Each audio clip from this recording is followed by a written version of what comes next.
قرآن مجید میں فرمایا یا ایھا الناس، اللہ فرماتے ہیں انا خلقناکم من ذکر و انثی وجعلناکم شعوبا وقبائل لتعارفوا ان اکرمکم عند اللہ اتقاکم۔ اللہ کہتے ہیں کہ اے لوگوں، میرے نزدیک نہ کالے کی کوئی اہمیت ہے، نہ کوئی گورے کی اہمیت ہے، نہ کوئی ایم ایل اے کونسلر کی اہمیت ہے، نہ کسی بادشاہ کی اہمیت میرے نزدیک ہے۔ میرے نزدیک تو ان اکرمکم عند اللہ اتقاکم، جس بندے کے دل میں میرا ڈر اور خوف، مجھ سے ڈرنے والا ہو، میرے نبی کی سنتوں کو اپنی زندگی میں اپنانے والا ہو، وہ بندہ میرے نزدیک محبوب ہے۔ نہ میرے نزدیک کسی کی اہمیت ہے، نہ کسی کی میرے نزدیک جو ہے اونچ نیچ ہے۔ جو بندہ جس کے دل میں میرا ڈر اور خوف ہوگا وہی میرے نزدیک عزت والا ہوگا۔ اور یہ عزت اسلام نے ہر ایک کو عطا فرمائی۔ جس طرح مردوں کے حقوق کو اسلام نے جو ہے بیان فرمایا، اسی طرح اسلام نے عورتوں کے حقوق کو بھی عزت و احترام کے ساتھ دیکھا ہے۔ تو شریعت چہرے کا پردے کا حکم دیتی ہے، اس لیے ہماری شریعت مطہرہ کے اندر کیا ہے؟ مسجد میں عورت کو آ کر نماز پڑھنے کی اجازت ہے؟ اگر اجازت ہوتی تو آ کر پڑھنے کی چاہے اجازت تھی، لیکن شریعت کے اندر کیا کیا؟ عورت کو مسجد میں آ کر نماز پڑھنے کی اجازت نہیں ہے۔ کیوں؟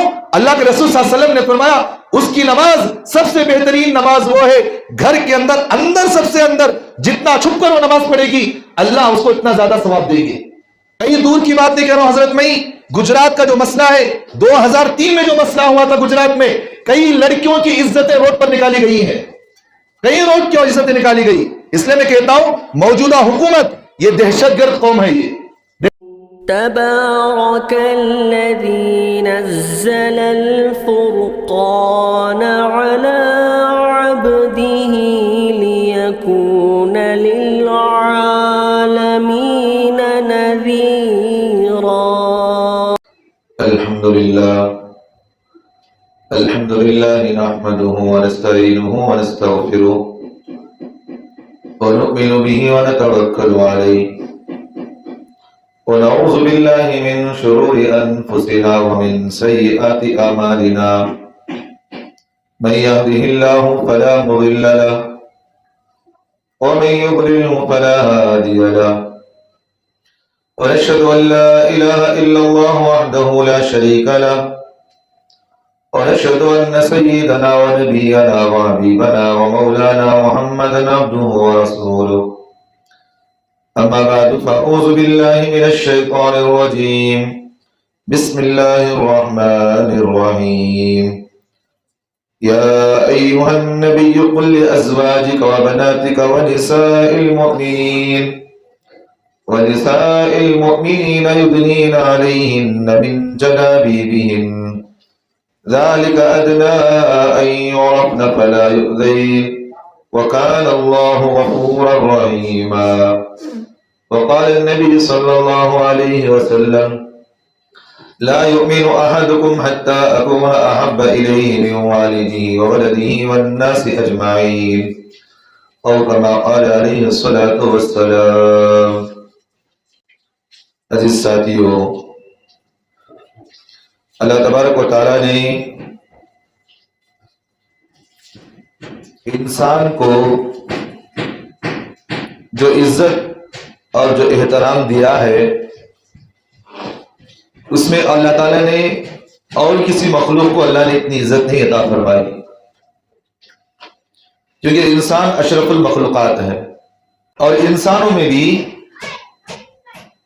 مسلمان کو اللہ نے جو عزت عطا فرمائی وہ اللہ نے اور کسی کو اللہ نے عزت عطا نہیں فرمائی ہے، کیونکہ مسلمان کا اس بات کا عقیدہ ہے کہ اللہ تبارک و تعالیٰ نے کامیابی دین ہی میں رکھی ہے۔ دنیا کی جو زندگی ہے یہ مختصر کی زندگی کبھی بھی ختم ہو سکتی ہے، یہ عارضی زندگی ہے۔ اسی بات کو رسول اکرم صلی اللہ علیہ وسلم جو ہے دنیا کے اندر سمجھانے کے لیے اللہ تبارک و تعالیٰ نے ان کو پیدا فرمایا تھا، اور رسول اکرم صلی اللہ علیہ وسلم نے یہی چیزیں ہمیں دنیا کے اندر سمجھا کر بھی گئے ہیں۔ اللہ تبارک و تعالیٰ نے رسول اکرم صلی اللہ علیہ وسلم کے ذریعے سے اس بات کا یہ بھی حکم فرمایا کہ جو انسان کی عزت کرے، احترام کرے، اس کی عزت و آبرو کی حفاظت کرے، ہم اسے دنیا میں بھی عزت دیں گے، آخرت میں بھی عزت دیں گے۔ جو بندہ کسی بندے کی عزت و احترام پر اس کے جان اور مال پر انگلیاں اٹھاتا ہو، اللہ تبارک و تعالیٰ اسے ذلیل و رسوا کر دیں گے۔ رسول اکرم صلی اللہ علیہ وسلم نے مدینہ منورہ کے اندر بھی اسی بات کی دعوت دی، اور یہاں تک کہ مکہ مکرمہ کے اندر اللہ کے رسول صلی اللہ علیہ وسلم نے سب سے پہلی آواز یہی اٹھائی کہ انسان محترم ہے، اسے غلام نہیں بنایا جائے گا۔ اس لیے حضرت بلال حبشی رضی اللہ عنہ جب اسلام میں داخل ہوئے تو ابو جہل نے ایک بات یہ کہا تھا کہ محمد رسول اللہ صلی اللہ علیہ وسلم جس بات کی تعلیم دے رہے ہیں اور جس بات کی وہ دعوت دے رہے ہیں، واقعتاً اسلام ایک ایسا پاکیزہ مذہب ہے جس پر چوں چرا کرنے کی میں اجازت نہیں ہے، یہ بہت بڑا پاکیزہ مذہب ہے۔ لیکن اس نے ایک نقطے کی بات ابو جہل نے یہ بھی کہا ہے کہ میں اسلام میں داخل تو ہو سکتا ہوں، لیکن کیا کرے، وہاں انانیت کا مسئلہ یہ ہے کہ مسلمان جو ہے اسلام کے اندر مسلمان کو اس بات کا حکم دیا گیا ہے غلام بھی ایک ہی صف میں کھڑا ہوگا، آقا بھی ایک ہی صف میں کھڑا ہوگا۔ اس لیے علامہ اقبال رحمۃ اللہ علیہ کا ایک قول ہے، ایک شعر ہے، ایک ہی صف میں کھڑے ہو گئے محمود ایاز، نہ بندہ رہا نہ بندہ نواز۔ ایاز بھی ایک ہی صف میں کھڑا ہوا ہے، محمود بھی ایک ہی صف میں کھڑا ہوا ہے، بادشاہ محمود یہ بھی نماز کے لیے ایک ہی صف میں کھڑا ہوا ہے، اور ایاز کو بھی اس بات کی تعلیم دی گئی کہ جب خدا کے سامنے کھڑے ہو جائے تو وہاں آقا اور غلام کو دیکھا نہیں جائے گا، آقا کے باجو غلام کو بھی کھڑنے کا حکم دیا گیا ہے۔ اس لیے سرکار دو عالم صلی اللہ علیہ وسلم نے نماز میں سب بندی کا حکم دیا، یہاں کسی کی تمیز نہیں دیکھی جائے گی، فلاں سیٹ صاحب آ گئے تو ان کے لیے یہ جگہ مقرر، فلاں کونسلر صاحب آ گئے تو ان کے لیے یہ جگہ مقرر۔ نماز کے اندر کسی کو جو ہے جگہ متعین کرنے کی اجازت نہیں ہے۔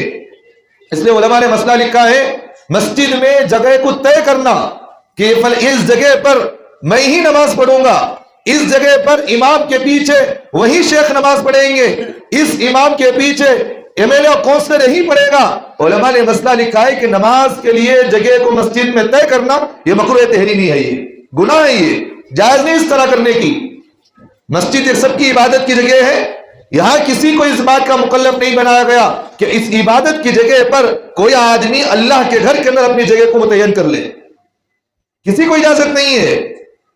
تو سرکار دو عالم صلی اللہ علیہ وسلم نے اس دنیا کے اندر ہر بندے کو عزت و احترام کی عزت گزارنے کا حکم دیا ہے، ہر ایک کی عزت و احترام کا حکم دیا۔ اس لیے سرکار دو عالم صلی اللہ علیہ وسلم کی حدیث مبارک کے اندر یہ بھی فرمایا ہے اگر کوئی بندہ کسی بھائی کے عزت و احترام کی حفاظت کے لیے اپنی جان قربان کر دے تو اللہ تبارک و تعالیٰ قیامت میں اس کو شہیدوں کی صف میں اٹھائیں گے۔ اگر کوئی بندہ جو ہے پریشان حال ہے، اس پر جانی حملہ ہو رہا ہے، اس کا جان اور مال چھینا جا رہا ہے اور اسے سڑانے کی کوششیں کی جا رہی ہیں، سرکار دو عالم صلی اللہ علیہ وسلم نے فرمایا اس کی عزت و آبرو کی حفاظت کرتے ہوئے اگر کوئی بندہ مر گیا، سرکار نے فرمایا قیامت میں اللہ اسے شہیدوں کے صف میں اٹھائیں گے۔ یہ انسان کی عزت و احترام اللہ نے قرآن حدیث کے اندر ہمیں بیان فرمایا۔ اس لیے میرے بھائیوں حضرت بلال حبشی رضی اللہ عنہ کے بارے میں ایک بہترین بات لکھی ہوئی ہے۔ حضرت بلال حبشی رضی اللہ عنہ مکہ مکرمہ کے اندر رہتے ہوئے ایک مرتبہ اس طرح ہوا کہ رات میں گھر آئے حضرت بلال حبشی کے پاس ان کی والدہ گھر میں تھی، والدہ کے پاس رات میں گھر میں آئے تو والدہ رو رہی تھی۔ حضرت بلال نے کہا کہ پوچھا کیا بات ہے اماں جان، آج کیوں رو رہی ہو؟ کبھی بھی گھر میں داخل ہوتا تو آپ کا چہرہ کھلا ہوا نظر آتا، آج جو ہے رو رہی ہے، کیا بات ہے؟ کہا کہ بلال آج جو ہے میرے گھر کے پاس، میرے گھر کی چوکٹ پر ابو جہل آیا تھا، عتبہ آیا تھا، شیبہ آیا تھا، مکے کے بڑے بڑے سردار میرے دروازے کے پاس آئے تھے۔ تو والدہ سے حضرت بلال نے پوچھا کہ اماں جان انہوں نے کیا کہا؟ انہوں نے کہا کہ تم بلال کو لے کر یہاں سے کہیں چلے جاؤ، بلال کو مکے میں نہ رکھو۔ حضرت بلال خوش ہو کر ناچنے لگے، کہے اللہ کی قسم جو عزت ہمیں اسلام نے دے رکھی ہے کسی اور میں نہیں ہے۔ کہا اماں جان آج تک ہمارے گھر کے دروازے پر ان کو آنے کی ہمت و جرت نہیں تھی، یہ لوگ ہمیں ذلیل و رسوا سمجھتے تھے، یہ لوگ ہمیں ان کے دسترخوانوں پر ان کے بازو بیٹھنے کی ہمیں اجازت نہیں تھی، آج یہ لوگ میرے دروازے کے پر آئے ہیں تو یہ رسول اللہ کا صدقہ ہے کہ گھر کے پاس آئے ہیں۔ کیونکہ اسلام کے اندر کسی کی نہ عزت کو دیکھی جاتی ہے نہ کسی کی ذلت کو دیکھی جاتی ہے، کہا یہ جاتا ہے یا وہ کتنا بھی بڑا کیوں نہ ہو اس کو کہا جاتا ہے کہ سب ایک دوسرے کے برابر ہیں۔ اللہ نے قرآن مجید میں فرمایا یا ایھا الناس، اللہ فرماتے ہیں انا خلقناکم من ذکر و انثی وجعلناکم شعوبا وقبائل لتعارفوا ان اکرمکم عند اللہ اتقاکم۔ اللہ کہتے ہیں کہ اے لوگوں، میرے نزدیک نہ کالے کی کوئی اہمیت ہے، نہ کوئی گورے کی اہمیت ہے، نہ کوئی ایم ایل اے کوسمیر کی اہمیت ہے، نہ کسی بادشاہ کی اہمیت میرے نزدیک ہے۔ میرے نزدیک تو ان اکرمکم عند اللہ اتقاکم، جس بندے کے دل میں میرا ڈر اور خوف، مجھ سے ڈرنے والا ہو، میرے نبی کی سنتوں کو اپنی زندگی میں اپنانے والا ہو، وہ بندہ میرے نزدیک محبوب ہے۔ نہ میرے نزدیک کسی کی اہمیت ہے، نہ کسی کی میرے نزدیک جو ہے اونچ نیچ ہے۔ جو بندہ جس کے دل میں میرا ڈر اور خوف ہوگا وہی میرے نزدیک عزت والا ہوگا۔ اور یہ عزت اسلام نے ہر ایک کو عطا فرمائی۔ جس طرح مردوں کے حقوق کو اسلام نے جو ہے بیان فرمایا، اسی طرح اسلام نے عورتوں کے حقوق کو بھی عزت و احترام کے ساتھ دیکھا ہے۔ یہاں تک کہ مورخین اپنی کتابوں کے اندر لکھے ہیں، اسلام کے دنیا میں آنے سے پہلے حضرت عیسیٰ علیہ السلام کے آسمان پر اٹھا لے جانے کے بعد 550 سال کے بعد رسول اکرم صلی اللہ علیہ وسلم دنیا میں اندر آئے ہیں، 550 سال کے قریب۔ اس کے بعد اللہ کے رسول دنیا کے اندر آئے ہیں۔ جب تک اللہ کے رسول دنیا کے اندر نہیں آئے تھے، اس سے پہلے کے حالات مورخین نے خود لکھا ہے، ایک عورت کے ساتھ 100 مرد اس کے ساتھ تعلقات جسمانی رکھتے تھے۔ ایک عورت کے ساتھ 100 مرد اس کے ساتھ جسمانی تعلق رکھتے تھے۔ نہ بہن بیٹی کی تمیز تھی، یہاں تک کہ مورخین نے لکھا ہے اگر کسی کا مرد مر جاتا، شوہر مر جاتا، اس کی بیوی کو بھی اسی کے ساتھ دفن کر دیا جاتا تھا۔ یہاں تک کہ اگر شوہر مر جاتا تو اگر اس کے شوہر کو جلانے کا حکم ہے ان کے مذہب کے مطابق، تو اس کو حکم دیا جاتا جس طرح شوہر مر گیا اسی طرح تجھے بھی جلا کر پھینک دیا جائے گا۔ یہ سب چیزیں قانون بنی ہوئی تھی۔ آج بھی ہمارے ہندوستان کے اندر اسلام کے آنے سے پہلے یہ ساری چیزیں چلا کرتی تھی، ساری چیزیں چلتی تھی کہ اگر کسی کا شوہر مر جاتا تو ہندوؤں کے اندر اس بات کے رسم و رواج تھا کہ اس کی عورت کو بھی، اس کی بیوی کو بھی اسی کے ساتھ جلا دیا جاتا تھا۔ ہندوستان کے اندر اسلام آنے سے پہلے یہی قانون، یہ رواج بنا ہوا تھا۔ لیکن جب اسلام آیا ساری چیزوں کو ختم کیا۔ آج بھی آپ غیر مسلم ہندوؤں کے مذہبوں کے اندر دیکھیں، اگر شوہر انتقال ہو جائے، مر جائے، تو اس کی بیوی کو کسی کے سامنے آ کر بیٹھنے کی اجازت نہیں، چاہے انہیں کتنا بھی بڑا مالدار کیوں نہ ہو۔ اس کے کھانے کا انتظام الگ، اور اسے حکم دیا جاتا ہے کہ تو سفید کپڑے پہننا، اس کے لیے الگ ساری چیزیں کر دی جاتی ہے۔ لیکن شریعت نے کہا ایسا نہیں ہے، شوہر مر گیا تو عدت میں بیٹھے گی، عورت عدت میں بیٹھے گی، 4 مہینے 10 دن اس کی عدت ہوگی۔ اس کا سارا خرچ اس کا باپ اٹھائے گا یا اس کا بھائی اٹھائے گا۔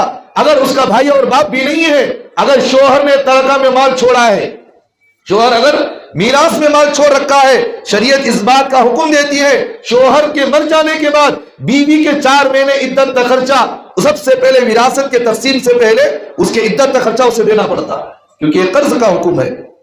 شوہر نے، شریعت نے عورت کو یہاں تک کے حقوق دیے ہیں، اور شریعت مطہرہ کے اندر عورت کو جو عزت عطا فرمائی ہے کسی اور مذہب کے اندر نہیں ہے۔ اور یہاں تک کہ آج کہا جاتا ہے کہ اسلام میں عورت کو عزت نہیں ہے۔ آج کہا جاتا ہے کہ اسلام میں عورت کو غلام بنا کر گھر میں رکھا گیا ہے۔ خدا کی قسم، جو اسلام نے عورت کو جو عزت دی ہے، خدا کی قسم جو عورت کو اسلام نے بلندیوں تک پہنچایا ہے، اور کوئی مذہب کے اندر یہ چیزیں نہیں تھی۔ دیکھیں رسول اکرم صلی اللہ علیہ وسلم نے فرمایا اگر کسی کی ماں ہے، اللہ کے رسول نے فرمایا ماں کے قدموں کے نیچے جنت ہے، اس کی خدمت کرو۔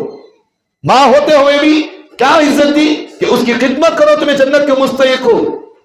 اگر بہن ہے، سرکار دو عالم صلی اللہ علیہ وسلم نے فرمایا اپنی بہن پر مال خرچ کرنا یہ سب سے بڑا صدقہ ہے۔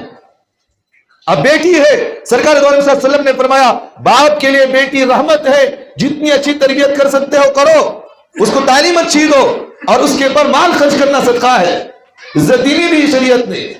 بیوی ہے تو شریعت نے اس عورت کو وہاں بھی حکم دیا اپنی بیوی کا ادب و احترام کرو، اس کے ساتھ عزت کے ساتھ پیش آؤ، اس کو ذلیل و رسوا نہ کرو، خاندانوں کے اندر اس کو بے عزتیاں نہ کرو، اس کو گالیاں نہ دو، ماں باپ کے سامنے اس کو نہ مارو، اس کے ساتھ لڑائی جھگڑا نہ کرو، اپنی بیوی کے صحیح طریقے سے حقوق ادا کرو۔ یہ شریعت نے عورت کو عزت دی نہیں دی۔ اور کسی مذہب کے اندر ہے؟ اب میں بتانا یہ چاہتا ہوں، آپ دیکھیں شریعت مطہرہ نے عورت کو یہاں تک کا حکم دیا ہے کہ کسی غیر مرد کے سامنے بغیر پردے کے نہ ہو، کیونکہ تمہاری عزت ہے، تم چھپی ہوئی چیز ہو، تم نازک ہو، تمہاری عزت و احترام کرنا، تمہیں جو ادب و احترام کرنا، ہمیں شریعت اس بات کا حکم کرتی ہے۔ ایک حدیث ہے، سرکار دو عالم صلی اللہ علیہ وسلم ایک مرتبہ سفر میں جا رہے تھے، اللہ کے رسول صلی اللہ علیہ وسلم کی بیوی بھی ساتھ میں تھی.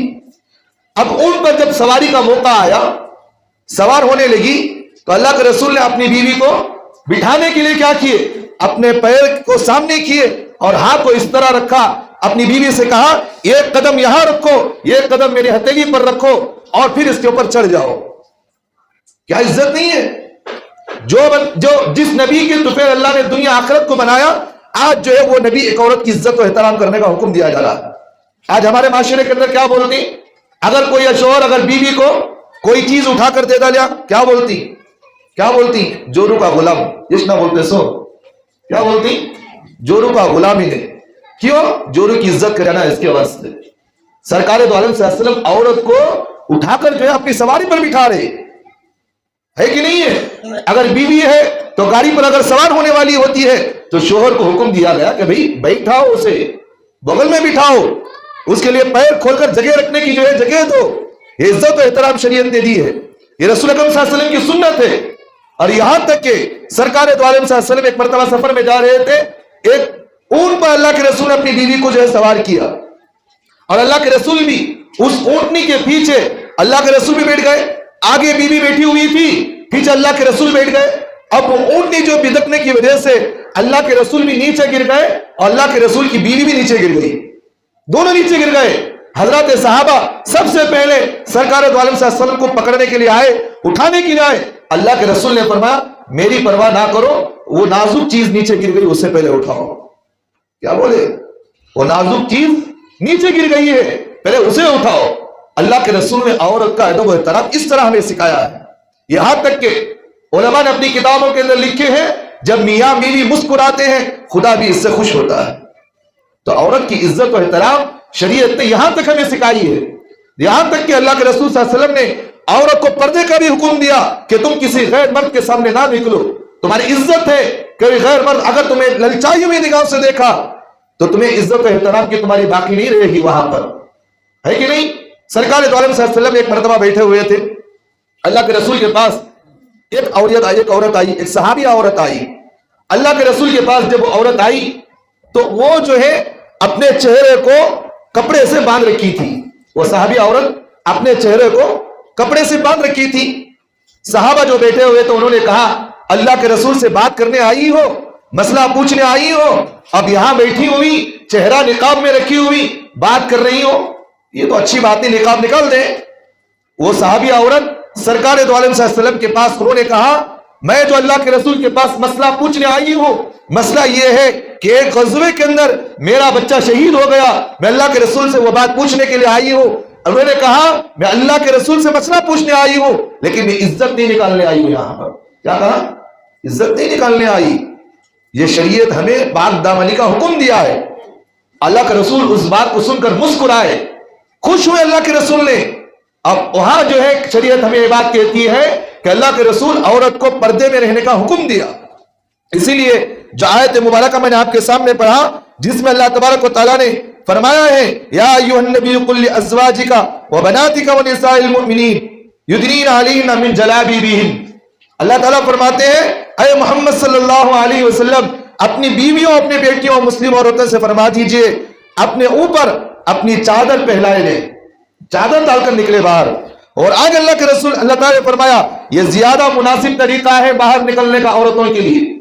تو شریعت عورت کو اس بات کی تعلیم دیتی ہے کہ بھئی وہ پردے میں رہے، کسی کے سامنے نہ نکلے، کوئی غیر مرد اس پر نظر نہ اٹھائے تاکہ اس کی عزت و آبرو کی حفاظت ہو سکے. اسی کے ضمن میں حضرات علماء نے اس آیت کے اندر جو جلابیبہن جو لفظ آیا ہے نا یا ایھا النبی قل لازواجک وبناتک ونساء، جو اس آیت کے اندر فرمایا ونساء المؤمنین یدنین علیہن من جلابیبہن. جلابیبہن کا لفظ کا مطلب کیا ہے؟ اس کا جلابیب کہتے ہیں، جلاب جو ہے اس کا مطلب ہے کہ عورت کو بند سور کر نہیں بلکہ پورا بند ڈھنگ کر پورا پردے کے ساتھ باہر نکلنے کا حکم دیا جاتا ہے شریعت کے اندر. بات سمجھ میں آ رہی؟ اسی کے ضمن میں حضرات علماء نے جو ہے بڑی عجیب عجیب تفصیلیں بیان فرمائے کہ عورت جب گھر سے باہر نکلے با پردہ نکلے، برقع پہن کر نکلے تاکہ اس کی عزت و آبرو کی حفاظت ہو، کوئی غیر مرد اس پر للچائی ہوئی نگاہ نہ رکھے. اس لیے علماء نے اپنی کتابوں کے اندر لکھا ہے انسان گناہوں کی ابتدا آنکھوں سے کرتا ہے. کہاں سے کرتا؟ گناہوں سے کرتا ہے. نہیں کیا اچھی پٹی جا رہی نہ رہے، ایسے نہیں بولتا سو کیا اچھی جا رہی نہ رہے، بولتا نہیں بولتا. کھڑ بھائی یہاں سے جاتے ہو بیچ یہ بولتا نہیں بولتا. یہ آنکھوں کا زنا ہے. یہ اب آنکھ سے گناہ کی ابتدا ہے. زنا کی ابتدا آنکھوں سے ہوتی ہے، اس کی انتہا کہاں سے ہوتی ہے؟ شرمگاہ سے ہوتی ہے. کہاں سے ہوتی ہے؟ زنا سے ختم ہوتی ہے. ابتدا گناہوں سے ہوتی ہے اور اس کی انتہا شرمگاہ کی شہوت سے پوری ہوتی ہے. اس لیے آنکھوں کی حفاظت کا ہمیں حکم دیا. اس لیے شریعت مطہرہ کے اندر عورت کو اس بات کی تعلیم دی گئی، گھر سے باہر نکلو تو بند سنور کر نہیں، بلکہ پورا بند ڈھک کر نہیں، بلکہ پردے کے ساتھ باہر نکلو. آنکھوں کا پردہ بھی ہے. یہاں تک کہ علماء مفسرین نے جلاب کو جو ہے جلاب کے ترجمے کے اندر یہ فرمایا، تفسیر میں فرمایا کہ اس کا مطلب یہ ہے سر کے بال سے لے کر پیر کے ناخن تک پورا جو ہے ڈھک کر رہنا عورت. اس کی عزت اسی میں ہے، اس کی عزت اسی میں ہے. ورنہ جو ہے عورتوں پر للچائی ہوئی نگاہوں سے دیکھیں گے پھر تو وہ ہاتھ سے چھوٹ جائے گی. اس لیے حضرت عبداللہ ابن مسعود رضی اللہ عنہ اس آیت کی تفسیر میں فرماتے ہیں اس کا مطلب یہ ہے دو پٹا کے اوڑھ کر گھر سے باہر نکلنا، دو پٹا اوڑھ کر گھر سے باہر نکلنا. اسی طرح جو ہے حضرت عبداللہ ابن عباس رضی اللہ عنہ تفسیر جو ہے اس میں فرماتے ہیں کہ عورت پر پردے کا کیا حکم ہے. انہوں نے فرمایا اس کا مطلب یہ ہے اللہ تبارک و تعالیٰ نے مسلمانوں کی عورتوں کو حکم دیا ہے جب وہ کسی ضرورت سے اپنے گھروں سے نکلے تو اپنے سروں کے اوپر سے چادر لٹکا کر چہرے کو چھپا لے. اور آگے فرمایا صرف ایک آنکھ کھلی رکھے تاکہ راستے میں چلتے ہوئے گر نہ جائے، کون آ رہا انہیں معلوم ہونا. صرف آنکھوں کو کھول کر رکھنے کی اجازت ہے، بقیہ پورا پردہ کرنا. کیا کرنا؟ پورا پردہ کرنا. اس لیے جو ہے امام ابن محمد ابن سیرین رحمۃ اللہ علیہ اسی کے تشریح میں فرمایا، حالانکہ بڑے کبائر جو ہے محدثین میں ہے اور تابعین میں سے ہے. حضرت امام محمد ابن سیرین رحمۃ اللہ علیہ فرماتے ہیں حضرت عبیدہ رضی اللہ عنہ جلابی بہن کی آیت کی تفسیر میں فرمایا کہ چہرے پر اس طرح لپٹنا کہ صرف ایک آنکھ نظر آنا. اس میں کتنا؟ ایک آنکھ نظر آنا. یہاں کچھ مختصر میں بات کرتا ہوں آپ کے ساتھ. آج کل ہمارے مسلمانوں کے درمیان کچھ ایسے سوشل ورکر ہیں، ایسے سوشل باتیں کرنے والے، یہ کہتے ہیں کہ بھئی عورت کو صرف جو ہے جسمانی پردہ کرنا ہے، چہرے کا پردہ کرنا ضروری نہیں. بس ایسے بھی لوگ بولتے نہیں بولتے. جیسا کہ مثال کے طور پر ڈاکٹر ذاکر نائک، حالانکہ عالم دین نہیں ہے، اچھی بات ہے، کام اچھا کر رہے ہیں، دین کی دعوت دے رہے ہیں، ہمیں مانتے ہیں اس بات پر، لیکن اس کا مطلب یہ نہیں کہ بھئی عالم دین ہے اس کی بات کو ہم مان لیں، شریعت کو ہم چھوڑ دیں. آج حالانکہ غیر مقلدین کے نزدیک بھی یہ بات اکثر و بیشتر ہمیں ملتی ہے. وہ یہی کہتے ہیں کہ عورت کو چہرے کا پردہ نہیں. کیا بولتے ہیں؟ عورت کے چہرے کا پردہ نہیں. میں آپ سے ایک سوال کرتا ہوں، بندہ اگر کسی عورت کو دیکھنا چاہے اس کے جسم کو دیکھتا، چہرے کو دیکھتا ہو؟ کہاں دیکھتا حضرت؟ چہرے کو نہ دیکھتا. سو جب چہرہ نظر نہیں آیا تو جسم دیکھ کو کیا کرتا؟ انہیں دھوکہ پینا، انہیں دھوکہ کہتے یہ پینے کا رہتا، دیکھنا سو چہرہ انہیں. تو شریعت چہرے کا پردے کا حکم دیتی ہے. اسی آیت کی زمین کے اندر اب ہمیں کیا معلوم ہوا کہ عورت کو جسم کے ساتھ ساتھ چہرے کا پردہ کرنا بھی فرض ہے، ضروری ہے. اسی طرح عورت جو ہے مفسرین جو ہے اسی کے بارے میں فرماتے ہیں عورت جب گھر سے باہر نکلے پورا پردہ ہونا، سر سے لے کر پیر تک جو ہے پورا پردہ ہونا ضروری ہے. اس لیے سرکار دو عالم صلی اللہ علیہ وسلم نے ازواج مطہرات کو، رسول اکرم صلی اللہ علیہ وسلم کی بیویوں کو، ہماری ماؤں کو اللہ کے رسول نے مخاطب کرتے ہوئے فرمایا کہ تمہارے لیے اس کی اجازت ہے کہ تم اپنی ضرورت کے لیے گھر سے باہر نکلو، گھر سے باہر نکلو، لیکن نکلنا چاہو تو کس طرح نکل سکتی ہو؟ اللہ کے رسول صلی اللہ علیہ وسلم نے فرمایا کہ پورا پردے کے ساتھ باہر نکلنا اور پیروں کے اندر کنگن نہیں پہننا، پائل نہیں پہننا. کیا نہیں پہننا؟ پائل نہیں پہننا، چھن چھن کی آواز نہیں آنا. یہ بھی اس کا بھی پردہ ہے. اس لیے اللہ تبارک و تعالیٰ نے قرآن مجید میں فرمایا عورتوں کو حکم دیا کہ جب چلو تو نازک طریقے سے چلو، تمہاری چلنے کی آہٹ کی آوازیں بھی کسی کو نہیں سنائی دینا. عورت کے پر چلنے کے آواز کا بھی اللہ نے شریعت میں پردے کا حکم دیا. بات سمجھ میں آ رہی نہیں آ رہی؟